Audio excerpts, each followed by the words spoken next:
بعت ماتش الاهلي والبن يتلعب؟ بيوقفوا اهم كوبري في مصر، يعني اهم كوبري في مصر بيتم ايقاف المرور من عليه عشان ماتش الاهلي والبن، وانتوا قلتوا مفيش نشاط. مش عايز نشاط، يعني انا مش عايز نشاط، مفيش نشاط. بصوا يا جماعه، رايكم فيما يحدث في مصر ومن التراس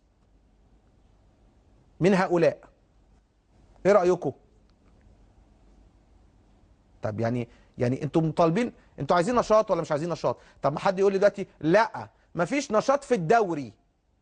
هو حق القصاص من الشهداء. بيقول لك القصاص من الشهداء دوري مفيش، لكن القصاص من شهداء افريقيا ممكن، يعني افريقيا نلعب، افريقيا نشارك، لكن الدوري لا. طب ما انا في انديه ما لهاش علاقه بالموضوع خالص، يعني بره المصري والاهلي ما عملوش حاجه، ما قتلوش حد، وما في درجه تانية وفي درجه ثالثه. هيقول لك واحد تاني يقول لك ما احنا طالبنا ان اسمه ده ان الدرجه الثانيه والثالثه والرابعه يلعبوا. طب هو في دوري درجه اولى ب وثانيه وثالثه من غير صعود؟ يعني ما كل حاجه مرتبطه ببعضها. الدوري الممتاز مرتبط بالدوري الدرجه الاولى ب، مدرج بالدرجه الثانيه، مدرج بالدرجه الثالثه، ومش عارف ايه الناس اللي بيقعدوا يرقصوا ويهيصوا على الكوبري. انا مش عارف. يعني رجع لي الصوره، رجع لي معلش الثانيه، معلش شويه البنات اللي هم بي بي بي بيغنوا او حاجه، هاتها لي تاني. طلعوا البنات، بص البنات بيغنوا. هو كده يا جماعه حق الشهداء ده؟ يعني هو كده قصاص صح؟ يعني احنا بنغني عشان القصاص، يعني قاعدين على شوارع كوبري 6 اكتوبر بنغني عشان القصاص، وبنضحك وبنهزر وبننام على العربيه وبتاع والقصه دي. وللاسف القانون مش موجود في مصر، مفيش قانون، كل واحد بيعمل اللي هو عايزه. ده سلمي؟ ده لو في اي دوله في العالم بيتم ايقاف كوبري الرئيسي في العاصمه، ده عادي كده مفيش اي مشكله. طيب تعال نشوف هم في بعد ما راحوا عند اتحاد الكوره كتبوا ايه ونطوا، وكتبوا ايه في اتحاد الكوره. القصاص، مفيش دوري، مفيش دوري، مفيش كوره، القصاص. طب يعني مش عارف انا، القصاص مفيش دوري، بس كان المفروض يكتبوا ايه اهو، بص انسوا الكوره، كاتبين اهو، هم اللي كاتبين بيكتبوا اهو انسوا الكوره، ده الالتراس. طب انسوا الكوره ومفيش دوري، هو تقريبا قال لك انسوا الكوره مفيش دوري في افريقيا، انسوا الكوره، القصاص مرتبط بالدوري المحلي، لكن القصاص ملوش دعوه بافريقيا، نلعب في افريقيا عادي، نشارك في افريقيا عادي، لكن القصاص في الدوري لا. طب يا عم وادي دجله ملوش دعوه، المقاولين ملوش دعوه، الترسانه ملوش دعوه، ميت غمر ملوش دعوه، كفر الشيخ ملهاش دعوه، لا مفيش دوري خالص، القصاص. طب افريقيا لا، انسوا الكوره، لا ما هو انسوا الكوره هي كوره، انسوا الكوره المصريه، لكن انسوا الكوره الافريقيه لا عادي، هنشارك عادي مفيش اي مشكله، وكله عادي جدا مفيش اي مشكله، مفيش حاجه بتحصل. طيب كنت اتكلمت في موضوع ان بعض الجماهير او بعض الكابو بيطلع لهم يعني فلوس من التيشيرتات ومن الحاجات، وابتدت الناس تطلع تتكلم بقى اهو، يقولوا ايه اللي بيقولوه ده، وايه القهوه دي، ومين مشترى قهوه، ومين جاب عربيه، وكلام ده غير صحيح، واحنا بنتبرع وبنينا جامع في العجمي واتبرعنا ل 57 3 57. ما هو اللي بيبني جامع في العجمي ده بيبقى عنده ايصالات، بيبقى عنده ارض، بيبقى عنده حاجات، بيبقى عنده يعني مش هطلع بنيت جامع في العجمي 57 7 تبرعت، كل ده بعد كده نعمل تيشيرت الشهيد اصل اتبرعنا. مين اللي اتبرع؟ مين اللي بياخد الفلوس دي يا جماعه؟ مين اللي بيلم الفلوس دي كلها؟ مين؟ وبتروح فين؟ وبتروح لحساب مين؟ الفلوس دي كلها بتروح فين؟ ومين اللي بيصرف؟ احنا عايزين نفهم يعني. كله بعد كده كله ابتدى يطلع. والغريب جدا، انا اسف انا اقولها مع اني ما بحبش اتكلم على زميلي كابتن احمد شوبير. كابتن احمد، حضرتك كنت ضد الالتراس، وفي وقت احنا كلنا ما كناش واخدين بالنا، وانا جيت هنا اعتذرت لك وقلت لك انا اسف، انت كان عندك حق في موضوع الالتراس. فوجئت من اليومين اللي فاتوا ان انت بقيت صاحبهم، ان انت بقيت تعمل لهم تقارير، ان انت بقيت تروح معاهم. في ايه يا كابتن احمد؟ مش دول يا كابتن احمد اللي طلعوا قالوا ان انت كنت عايز تديهم فلوس عشان يشجعوك في المدرجات؟ مش دول اللي انت كنت احد اسباب حبس حد منهم؟ مش دول اللي انت قلت مش هقرا اخبارهم تاني ولا التراس؟ بعد كده تاني حاجه، ما طلع احمد ادريس مع الكابتن مدحت شلبي وقال خالد الغندور عمل كذا وكذا وكذا، رحت انا طالع قلت ده كذب وده كذاب وانا ما حصلش. وطلع بعديها كلمني في التليفون هو وكريم عادل وقالوا لي يا كابتن خالد احنا اسفين، احنا كان قصدنا على الكابتن احمد شوبير اللي هو اللي قال كده وكان سبب الموضوع يعني. فانا قلت لهم طب تعتذروا تاني وتقولوا عند الكابتن مدحت شلبي وما تقولوش كابتن احمد شوبير، عيب ما تقولوش اسمه. طلعوا اعتذروا وراح هو نفسه ادريس قال للكابتن مدحت احنا كان قصدنا على واحد تاني فالكابتن فمش هنقول اسمه، فالكابتن مدحت قال له بلاش تقول اسمه. طب ما انتوا ايه وبعد كده ايه؟ هي الغايه تبرر الوسيله؟ طب ما انتوا لو انتوا بتقولوا على الكابتن احمد كده ما انتوا بقيتوا اصحاب ليه تاني؟ انتوا بقيتوا اصحاب وبتطلعوا مع بعض وتخرجوا وتعملوا تقارير مع بعض، ولا الغايه تبرر الوسيله؟ انا مش عارف. وابتدى كابتن احمد يتكلم عليهم كويس. طب ما لو هم كويسين يا كابتن احمد كنت تتكلم عليهم وحش ليه؟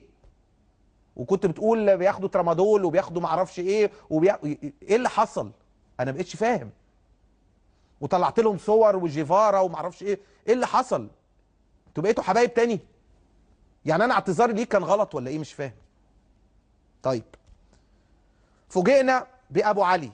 ابو علي ده يا جماعه ده راجل كان، ابو علي ده كان هو بدأ فكره الالتراس في الاول وكان كابو تمام. رمضان قبل اللي فات اختلف معاهم، كانوا هم طلعوا قرار مش رايحين الماتش ده، هو خد مجموعه وراح بيها، فعمرو مصطفى مراد فهمي قرر يشيله من الكابو. شالوا هو واحد اسمه ريعو، شالوا واحد هو اسمه ريعو قرر يشيله. فابتدوا يخشوا فيه ونزلوا بقى على الموقع بتاعهم قالوا ايه؟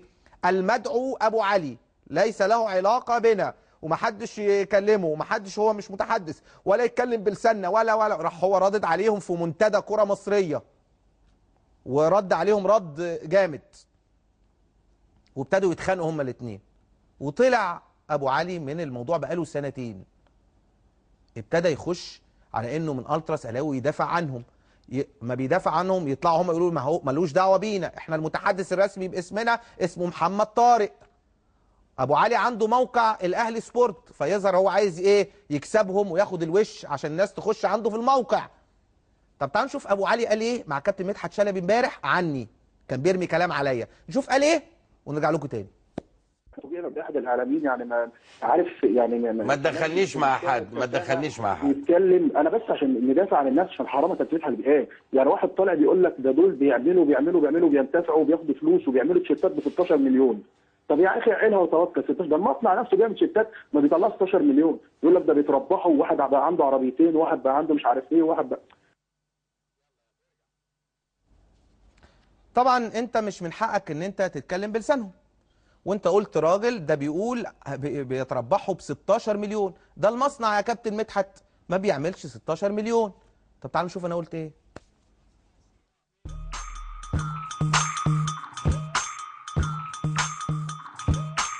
حتى في التيشيرت دي بتاجر. بيطلعوا كام بقى؟ بيطلعوا لهم بمليون ونص جنيه. مليون ونص جنيه، يدفعوا منهم 200,000 جنيه ويقسموا، واللي بيشتري ناس بتحب النادي الاهلي، واطلع لي انا بمليون مليون ونص اقسم انا واجيب عربيات وبتاع وبموت في الاهلي.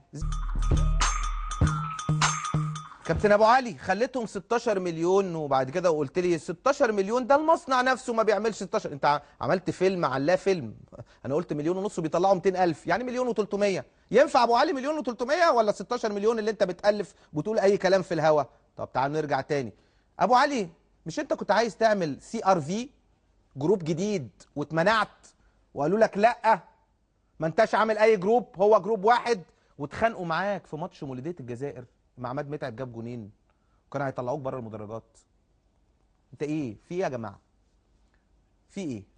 تعالوا نشوف يا جماعه. طب انا راجل ما بفهمش، تعالوا نشوف على جروب والموقع بتاعهم هم بيقولوا ايه. تعالوا نشوف. ان شاء الله يا رجاله الناس اللي كانت حاجزه اول دفعه في السويت شيرت استلامهم هيكون بكره الاثنين عند البانوراما الساعه 7. بنعتذر عن ميتنج الاستلام المره اللي فاتت واللي فيه ما حدش استلم لظروف خارجه عن ارادتنا. اللي حاجز بس من الدفعه الاولى هو اللي بيجي ويجيب معاه 50 جنيه باقي الفلوس. مفيش زيادات، يعني اللي مش حاجز ما يجيش. ما التزمش بالميعاد عشان العدد كبير ومش عايزين نطول عشان في ناس عندها امتحانات الكل يبلغ بعضه. بالنسبه لمناطق الجيزه وفيصل والهرم والعمرانيه ومناطق مطريه وعين شمس، الناس دي هيستلم السويت شيرت الا لما يدفع فلوس الشهر. يعني الناس دي مش فلوس الشهر تدفع الاول تاخد التيشيرت. اللي الناس المسؤوله عندهم في الميتنج هتبقى الناس مسؤوله دي موجوده للي عاوز يدفع لهم فلوس الشهر.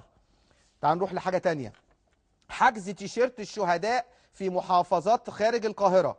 حجز تيشيرت الشهداء في المحافظات التالية: المحلة يوم الجمعة، في الشون على كافيه كارفور، دخلوا السبع بنات. الاستفسار والحجز رقم كذا محمود الداوودي. أسيوط يوم الجمعة عند عمر أفندي فوق النفق. الاستفسار والحجز هشام حليم. بنها يوم الجمعة في كافيتيريا الزعيم.